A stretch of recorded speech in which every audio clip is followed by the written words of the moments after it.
It's 4:44. And note that this is pursuant to state executive orders 2020-07 and 2020-18. We're doing remote attendance. And a full notice for that appears in the on the agenda, which was publicized. Can I have a motion to approve the agenda? I make a motion to approve the agenda. Second? I second. You're just gonna have to do that. Okay. Sophia? Yes. Yes, sorry. Greg, yes. Yes, Great. yes. Okay, and Amy, yes. All right, and then we have the minutes of the January meeting, which were in the packet that Rick sent to us before. Can I have a motion on the minutes? I make a motion on the minutes. I second. All in favor, Sophia? Aye. Aye. Aye. Amy, yes. Okay, thank you. And we will go on to public comments. Once again, the notice, the call for public comments is on the agenda. Rick, did we receive any public comments for this meeting? None. Okay, old business. We're not going to talk about capital needs. I am interested, Greg, do we know anything more about the landscaping? Hang on just a second. I have to get back here. The short answer is no.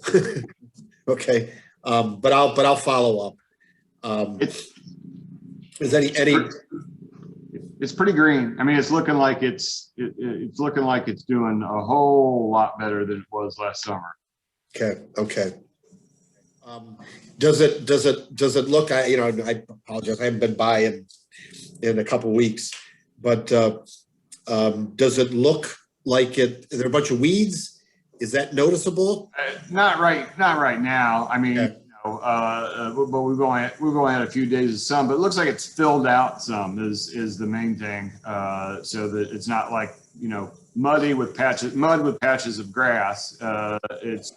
It's more like grass with a couple of patches of mud. It's filled out quite a bit. Well, certainly one of the things we'll do. It's springtime, so city purchasing is involved in this. Right now, lighting up.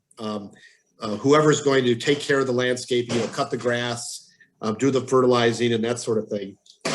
So we'll get that arranged. That's in the process now, and then we'll get an assessment from whoever those people are, to what do we have to do to make it really nice. Okay. And then, and we'll do that probably yet in the month of March or early April, and then get started with a treatment program. That's great, thank you. I still think there may be a fair number of rocks in the soil that are going to I think be so. Yeah. a problem. Yeah. Let's see we'll see what the caretaker's advice is. Great, okay, thank you. So we'll go on to new business, the January and February check reports, which were in the material that Rick sent us. Rick, I just had a couple quick questions. For January, we had some big expenditures for large print. And just out of curiosity, I know we don't really track usage by age group, but now that the library's open again, are you seeing any change in the usage of large print? I hadn't noticed. So when I've got that, I can get that, but how I look at it is two different ways. I do look at it by age group, but in a much broader sense than that. I look at, children, intended audience, I guess, is not necessarily who's checking it out, but the intended audience. So I look at it by children's, young adult and adult. And then I look at it by material type in the sense of print, magazines, audio, video, and then other equipment and stuff. So, but I do have access to that, so I can get that for next week if you're interested. Well, I'm just curious. I would assume that I mean, we know that that's an important part of the services the library provides, and I see you just bought some more. I'd just be interested. Yeah, it's one of the, it's a collection that is definitely growing.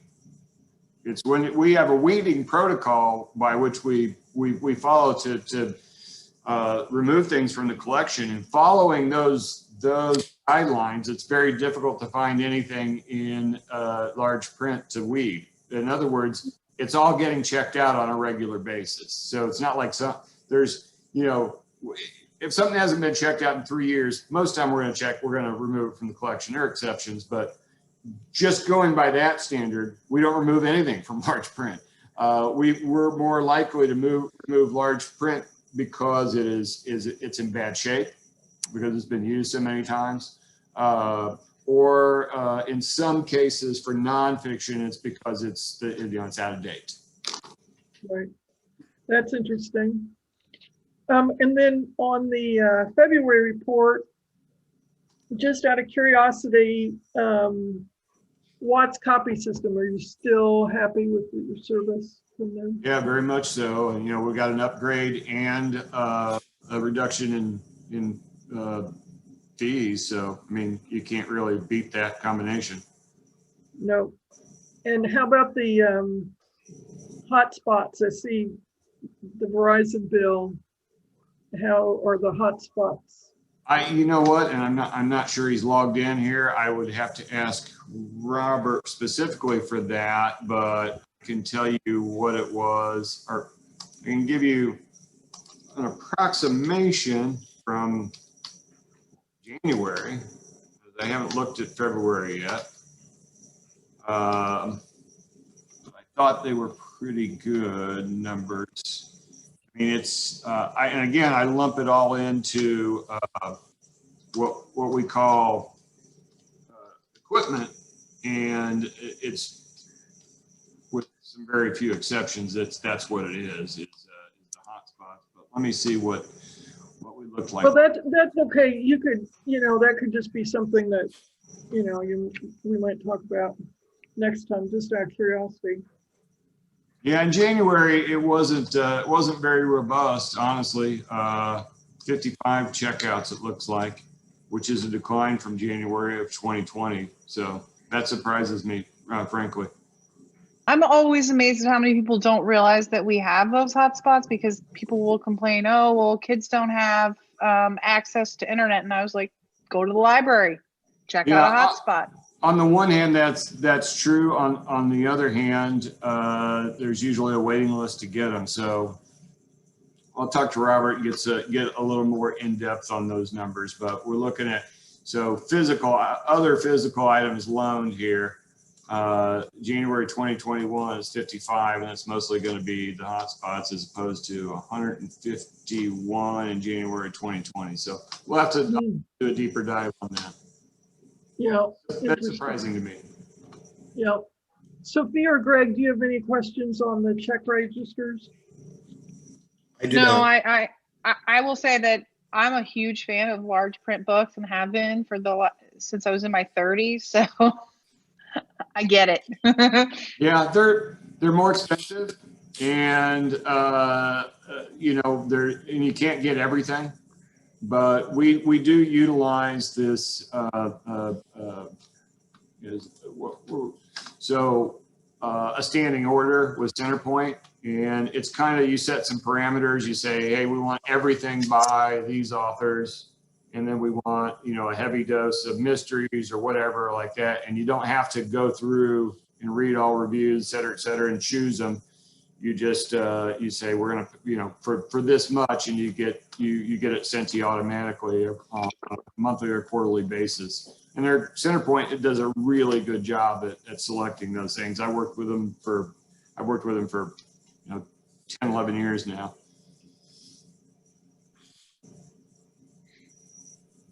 But they're not. Greg.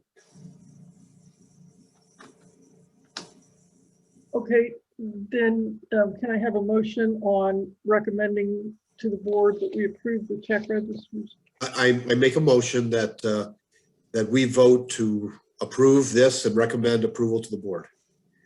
I second. Thank you. Calling the question, Greg, Yes. Sophia, Yes. Amy, yes. Thank you very much. Then we'll look at information item of the budget report.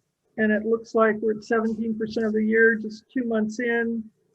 Payroll's once again running a little behind, which is great. Obviously, the temporary agency is above. And everything else to me looks on track. Is there anything you would like to note, Rick, about 2 months? No, I mean, and I don't, I like to put in a projection also, but I don't do that until I have at least 3 months of data. That's, Right. 2 months doesn't really tell us a whole lot. Now, I have a question. Did we end up getting the rest of the money that the city of Decatur owed us for taxes from last year? City didn't know it was a Oh, county. not city, county, yeah.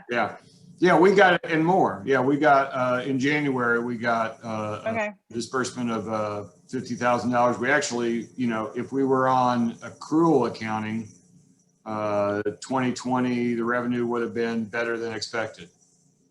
okay. Yeah, there was actually, at the end of the day, for the 2020 property taxes, the 2019 tax levy, taxes that were billed to all of us in 2020, and we paid the taxes in 2020. For the whole of the city, including the library, we got more money than what we originally expected.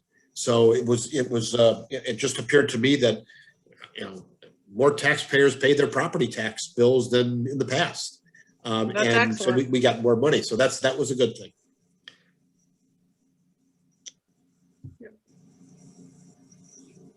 Okay, well, thank you, Rick. Yep. So, then the next item on the agenda is authority to spend. And Rick, do you want to address what you? Yeah, you're asking we for here? Yeah, we've never, this is a model, and it could be done anyway, and it doesn't have to be done, but it's something that, at my first director job every year, the board made a motion to delegate to me as director the authority to spend X number of dollars without prior authorization from the board. And it was I thought it was a good guideline to know, hey, when do I need to bring it to you guys to look at, and when can I just go? We've never done it here. I've talked to some colleagues around the state. Pretty much everybody in a library around our size has something like this. I have done informally. I have just assumed that number to be $10,000, and if it's going to cost over $10,000, the exceptions are databases and other materials. But if it's some kind of capital purchase, if it's over $10,000, I've come to you guys. But I think it's helpful to know that is what the board wants, and I would like to ask you guys to consider adopting something like this on an annual basis.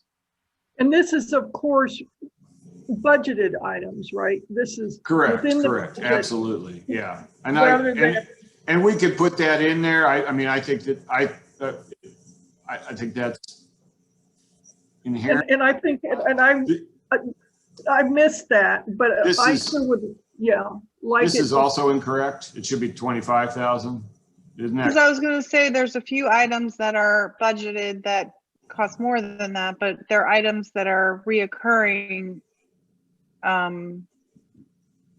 Like at the database and stuff like Yeah, that. so what what we had at, like, my last job was it was spelled out in that motion every year that the exception was materials. So materials for circulation or use by, so that, if I had a book by, my budget was considerably smaller up there. And so my ceiling on my authority to spend was considerably smaller. They explicitly said this does not apply to materials or including electronic materials like databases, ebooks, et cetera.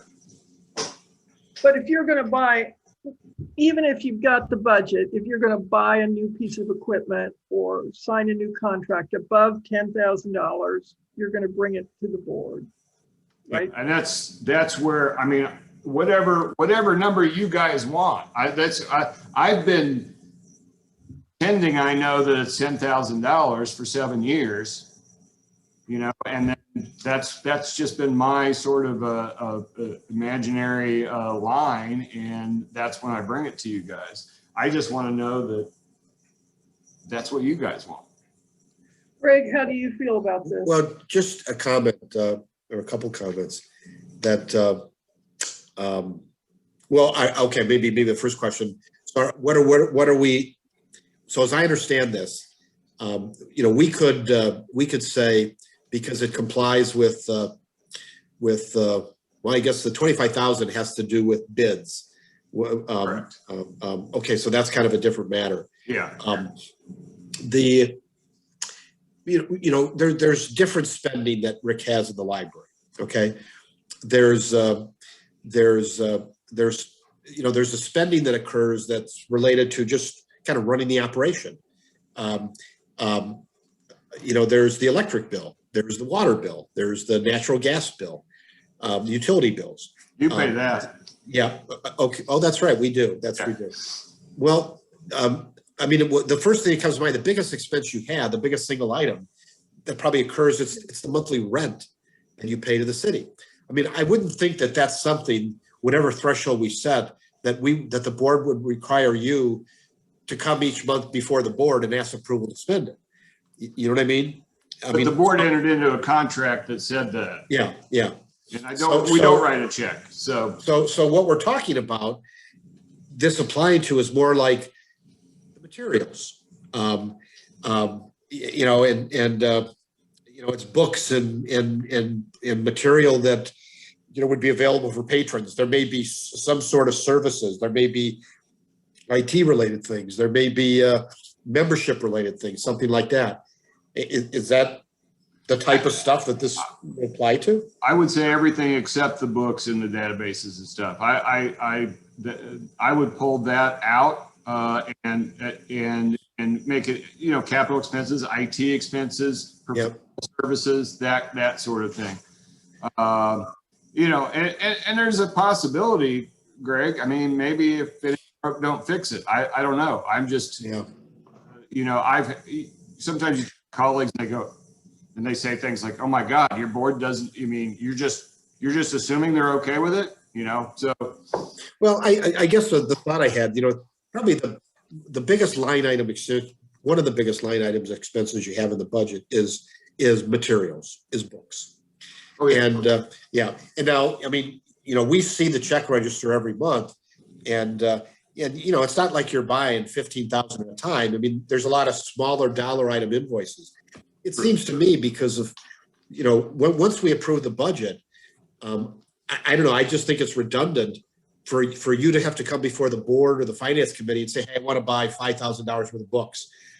That's the purpose of the library, is to put books on the shelves, I agree, Greg. Yeah, it's kind of like, this probably makes sense to have, but I think we somehow need to define it to what does it apply to, because there's a lot of stuff I don't think it doesn't need to apply to. I agree with that too. That, and my intention is that I'm talking about mostly the capital expenses or professional services, consulting, et cetera. You might say, if we hire a consultant for $5,000, you may be like, who cares? But if I'm hiring one for $35,000, right, maybe go like, whoa, that's kind of more what I'm getting at. Well, Amy, even if it's within the budget. Yeah, Amy, what do you think? Maybe you look through the budget, and there's the different line items in the budget. And just as Rick mentioned, maybe we define account, professional services, I don't know, something, whatever the different accounts are, and say, if you're going to pay for something out of that account, these rules apply. But when it comes to books and materials, just spend them. Yeah, but I'd like, I personally would like, even with a budget, I'd like Rick to, if Rick's buying a piece of capital equipment that's Yep. $10,000 or more, if Rick's, getting a new contract for $10,000 or more. And I think what he's saying is this is kind of his practice anyway, Right. to bring it to us, but this Right. just kind of formalizes it. But the budget is the main thing. I mean, this is. Right. So are we kind of saying that the dollar level would be $10,000? Anything below that, Rick just does. Anything of 10,000 above, he needs to bring to the finance committee. Well, I will say, I mean, I feel like in general, no matter what, he's bringing everything to us because we look at the check registry and we question items, and he always has a reason for everything. Right. And I mean, I've been on this committee for a while, and I don't ever remember us saying, I can't believe you just spent that money. Right. And I think that, like you said, about the fact that we establish a budget, we approve the budget, we go through the budget items, and then we trust Rick to spend the budget wisely. And I would say that in general, whenever he's thinking of doing something big ticket, he always comes to us and says, this is what we're going to do. I want to do this. So we can Rick make it formal, but I feel like we're already doing that. And the thing is, I don't want to micromanage. You know what I mean? I don't think it's our duty or our role to micromanage, the operation of the library. I don't see any of you blanching I agree. at that $10,000 number that I've been, it doesn't, does that sound like a reasonable, it doesn't have to be formalized. Just right now, anybody who has if you guys had a problem with that $10,000 number, just let me know. I want to clarify that Rick has suggested this. I didn't suggest it. It said we needed it. Rick said he would feel more comfortable, I guess was sort of the feeling, more comfortable if this were, correct. If this were formal. This is existing practice, but to formalize it. Yeah, but even if you guys are, what I'm hearing from you guys is that you're fine with the way I'm doing things, and that's good enough for me. We don't need to have a motion, and I guess it's just kind of my way of checking that I'm, that my thinking is right, and that's the number that I've been using, to as my sort of guidepost. So I guess my sense is keep doing what you're doing, and Yeah, I'm okay with that. we appreciate your,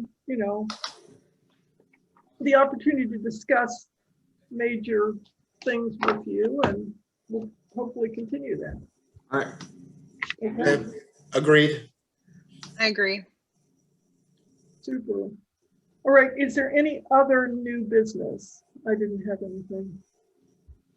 I just want to add, just quickly, I just got word today that libraries were included in the COVID relief package that was just passed. The Institute for Museum and Library Services will be getting $200 million. And libraries and schools will be included in another, I'm sorry, I closed my email, but I want to say it's $9 billion. I'll go fast. A lot of libraries and schools in this country, but I wondered whether, as units of local government, whether we'd be included or not, and I'm glad to say we will. I don't know any details, but that's good news. You have no idea what that money can be spent on. No, not yet. Like I said, 200 million goes to IMLS, and that's usually when they distribute that money to the states, and the various state libraries kind of figure out how they're going to get it to their public library. And I don't. So and the other. So Rick, you're going to stay on top of the release of the regulations related to that money. Oh, yeah, absolutely, yeah. And I'm sure we'll be talking about the next ILA board meeting, and because we've been lobbying for that. Our the executive director, Diane Foote, she spends a lot of time in Washington, so. Yeah, here, Robert just put it in the chat. Well, to me, it's $7 billion for libraries and schools to distribute technology necessary for remote learning, working from home, virtual healthcare visits, and more. The $200 million is the single largest increase in the history of the Institute of Museum and Library Services, but we don't know any details yet on how that's going to be distributed to the states. Yep. And then the states will distribute it to the public libraries. But really good news. Hey, can I maybe, I don't know if it's new business or old business, but it's We're- business. We're new business, so. Yeah. go for it. If it's not the right time to ask this question, Amy, tell me, and we'll do it, when it's the right time to ask the question. But, we've got, finances are secure for the library. We've got probably in excess of $300,000 sitting in the capital fund. Okay. And I think where things ended up with 2020, I think we made a surplus that we could move some money. I don't know what it is, but we could move some additional money, from the operating fund over to the capital fund. But I guess, do we have any plans? I mean, what are we going to spend that capital money on? I But think the last that we left it was that in January, I missed the February meeting, that we decided that we weren't going to move any money until we'd received the rest of the money Yeah. for the taxes. But now that we've done that, I think you're right, Greg, we need to discuss what we're going to do Right. with the excess money in the fund and the capital money. I mean, eventually we wanted to renovate the library. Right. Well, that's kind of where I was going is I know Rick talked at times about, new bookshelves and stuff like that. Yep. I mean, if we got $300,000+, is that something Yeah, so we ought to invest in? something may be a little more pressing, and it may well, maybe it is. Maybe that's an offline consideration, but it's possible that the Friends may have to move house, and as part of our space plan, they are, one of the things we wanted to do. One of the goals of the space plan was to get them into our footprint, so to speak, anyway, on the other side of this wall. So that's something, but they can contribute to that. But also, I think that, well, we'll talk about how that gets done. But if we do that sooner than we thought, I mean, that'll move some of the puzzle pieces, and it might be time to get that shelving replaced or look at carpet, because you don't want to do the carpet after you do the shelving. Right. Right. So and of things course, can be looked at together. one of the other things that keeps coming up when we talk about this is how to make the entrance more welcoming and more. Right. Right. That can be done. I think that can be done more inexpensively. However, you've got to look at, do we want to, and I'm hoping to reconvene the building committee very soon. But do you want to, in some of these plans in the building committee, there's some extensive work that is being proposed for the entrance. So do you want to slap some coats of paint on now and do some things to bring it up in the short term? Or do you want to say, well, maybe we hold off on this till we know whether we're going to whether our as tenants, whether our landlord is going to be okay with the changes we're proposing, and B, are we going to be able to raise the funds? I mean, it's the most ambitious of the 5 plans we've got is $13 million. And I will be recommending to the building committee and the foundation that the foundation hires a consultant to come in and say, a fundraising consultant to come in, and the first thing they'll do is a feasibility assessment. Yeah, Done. And a lot of times that is gratis if they don't think it can be done. And they will tell you what you need to do to lay the groundwork to get there, or they may tell you you're never going to get there.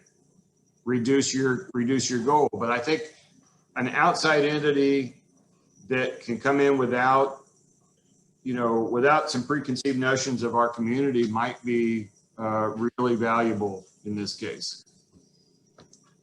well, Rick, I don't see, I've been here 9 years. And,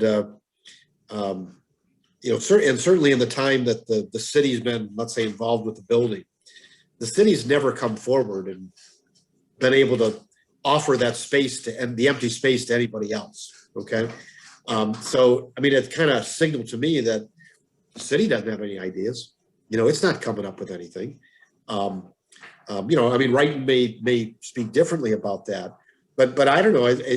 Okay, I'm a city employee, but I'm a board member, and I'm thinking, we've waited long enough to wait for the city to come up with some ideas as far as what they're going to do with the rest of the building and how it may affect us. Well, they haven't come up with anything. So maybe we plow forward with what we think is best for the library, and then we come up with a definitive plan. We give that to the city and say, here's what we're doing. They can then say, no, you can't do that, or go forward. Couldn't agree more. Yeah, I mean, and it's not even there's no ill feeling there. It's just let's put it before and get it and force the question and say, here's what we want to do, yay or nay. And but again, we also have to be able to afford it. Right. But I kind of think that, the library is to some extent been on hold, that we haven't been able to move forward with things that the library board would like to do, you would like to do, because to some extent we're waiting on the city to, I don't know, opine on it. Sure, and COVID's been a factor too. Yep. We put everything on hold because of that, and but we've got, like I said, 5 plans with a very broad range of costs to them, and there's a consensus as to which I believe that the building committee came to a consensus as to which one is best. And we do have city representation on that committee in the form of Deputy City Manager Kenseth, a couple of board, couple of trustees, and we've got the foundation people from the Friends and staff. But the consensus one is the most expensive one also. But I think everybody's open to. Well, it's not the most expensive one. We didn't want any. There was one that had a build out. I don't know how you sell that, but I think that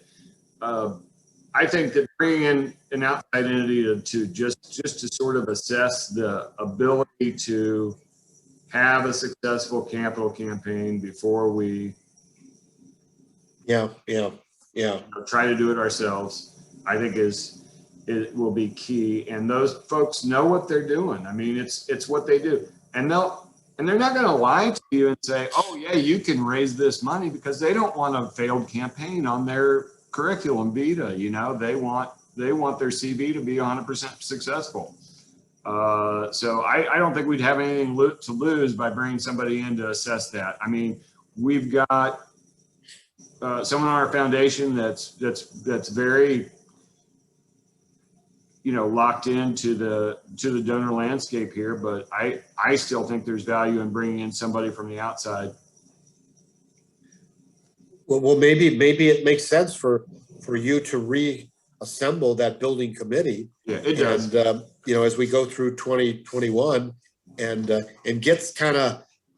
it kind of boiled down to number 1 choice, number 2 choice, something like that. Right. And then you bring somebody in to see, okay, if we need to raise $13 million, what's the likelihood we're gonna be able to do that?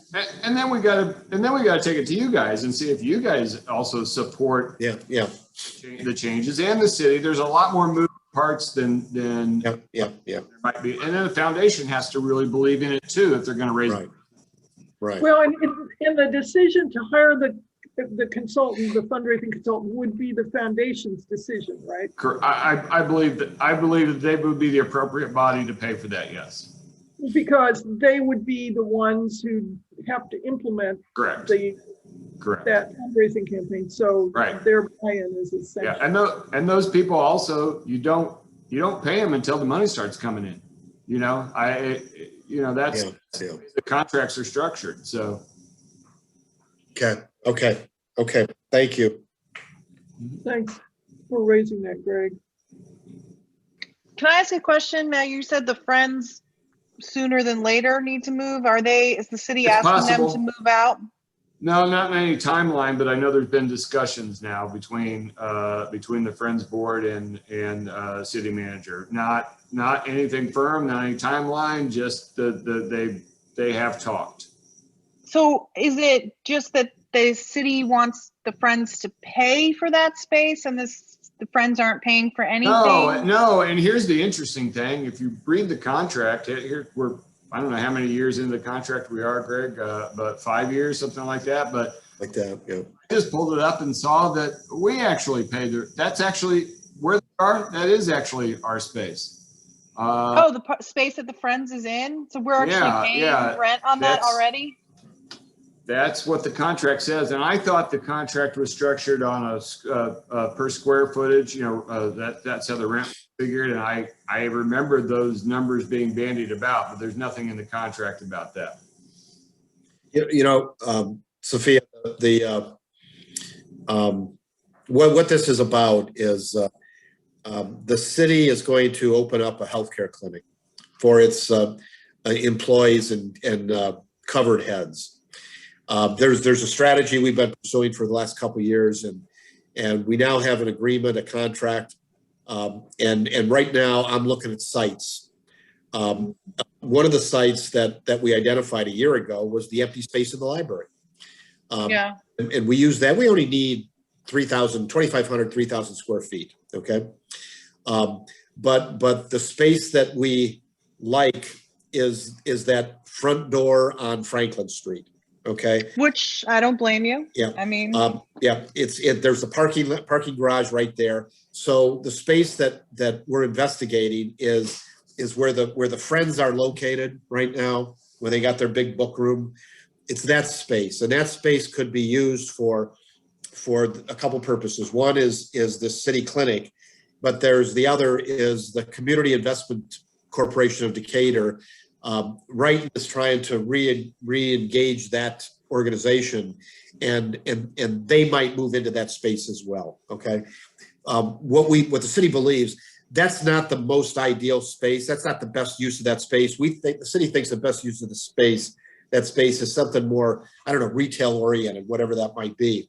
That could bring more traffic downtown and stuff like that. But whatever it would be, it would have to be something that's compatible with the library, compatible with the agreeable to the library board, all that kind of stuff. But that's what's happening right now. We're going to know certainly within the next 2-3 weeks, where we're going to go with this clinic. Okay, because we got to make a decision. So within the next, probably before April 1st, the city will have made a decision whether we want to use that Friends of the Library space or whether we're going to go someplace else. so would you guys offer the Friends of the Library some other space instead, since it's already in our contract? Yeah, they would have, at least what I understand is they would just relocate to other space within the building. Well, the thing is that, and I agree with the Friends that they love having a big window, but they don't actually use that door. Right. So it's not Right. like they have an argument to say, I mean, you come through the library up and then wind your way all the way back there if Right. you're going to go to a book sale. Whereas I can totally see that if somebody wanted to access the building from there, I can understand Right. that being a priority. there's two Friends representatives on the building committee, and they're totally on board with the idea of moving into this side of the footprint. The issue is, and that the conversation will be that there's a cost associated with that. So, Well, that's Yeah. something that I'm concerned about because I'm on the building committee, and I think we need to accommodate the Friends, but I also think we need to accommodate them within reason. And I kind of got the feeling that on the building committee, the people that were on it were like, we want more, we want more, we want all this, and we don't want to pay for it, which is fine. I understand because they help raise money for the library, but at some point we also need, as well, a board, to be the con- reasonable the about contracts, what we're the doing. contract speaks to that issue. Just Okay. to put it quite simply, the contract does speak to that issue, the relocation of the Friends. Okay. And then I also think that we need to think about our services and our patrons and accommodate them. And I do want to accommodate the Friends and their book selling, and I was on the Friends board, so I understand what they're doing. I want to make sure that as a library, we also prioritize what we do. Yeah, I don't.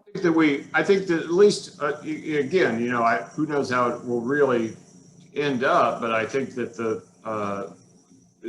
there was at least one of those proposals from the architects that I think we all felt pretty good about. Certainly, Yeah. that library staff did, and I think the one other trustee. Who's the other trustee on the committee? I don't know, but it seemed I like don't remember. it seemed like we found something that did seem to be satisfactory to everybody. We'll find out more about what the city decides on that. And again, I mean, I'd like it to happen sooner rather than later anyway, if we can. So. Yeah, I mean, I will say that it would be amazing to have our library just be more welcoming and cleaned up, and like you said, with the shelving being just more realistic. Those shelves, and it looks weird to have the top shelves empty, but nobody can reach them, so it's not weird. It'll be So- nice. Yeah. It'll be nice to have, if the city does decide for this space, it'll be nice to have that traffic onto the street. I mean, that's Yeah, gotta be. right. That's how it would be. Yeah. Yeah, it would be that southwest southwest corner of the building, Franklin Street entrance would be the access, and they would the rest of the building would be secured in some fashion, so someone couldn't enter in that southwest corner of the building, Franklin Street entrance, and end up getting into the library. Right. It would be secured in some fashion that wouldn't occur. Well, sounds like an interesting idea. Yeah.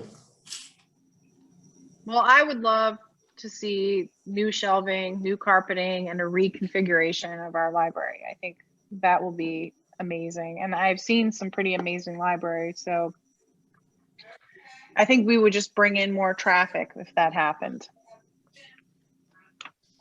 Well, there's a lot of evidence for that increased library use almost always follows an investment of money rather than the other way around. Right. Increased use is almost never followed by an investment of money. Yeah. Okay. Okay, well, it sounds like we're going to continue this discussion. Does anybody else have any items for tonight? Okay, could I have a motion for adjournment? I make a motion to adjourn. A second. Okay. Call the question, Sophia. Yes. Greg, Yes. Amy, yes. Thank you all so much. Thank you, Rick.